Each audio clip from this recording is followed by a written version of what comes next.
ನಮಸ್ಕಾರ. ನನ್ನ ಹೆಸರು ರಿತ್ವಿಕಾ. ನಾನು 5ನೇ ತರಗತಿಯಲ್ಲಿ ಓದುತ್ತಿದ್ದೇನೆ. ನಾನು ಇವಾಗ ರಾಮ ಭಜನೆಯನ್ನು ಹಾಡುತ್ತಿದ್ದೇನೆ.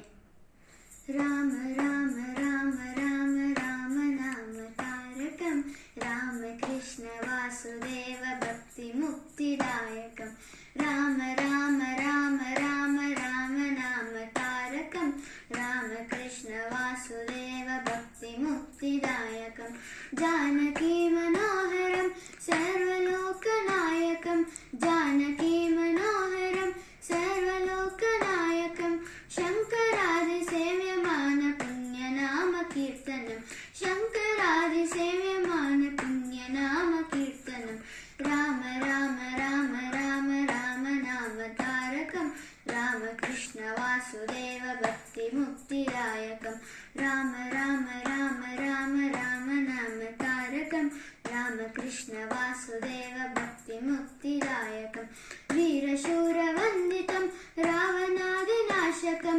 वीरशूरवन्दितं रावणादिनाशकं आञ्जनेय जीवनाम राजमन्त्ररूपकं आञ्जनेय जीवनाम राजमन्त्ररूपकं राम राम राम राम राम नाम तारकं राम कृष्ण वासुदेव भक्ति मुक्तिदायकं राम राम राम राम राम नाम तारकं राम कृष्ण वासुदेव भक्ति मुक्तिदायकं भक्ति मुक्तिदायकं भक्ति मुक्तिदायकं. ಧನ್ಯವಾದಗಳು.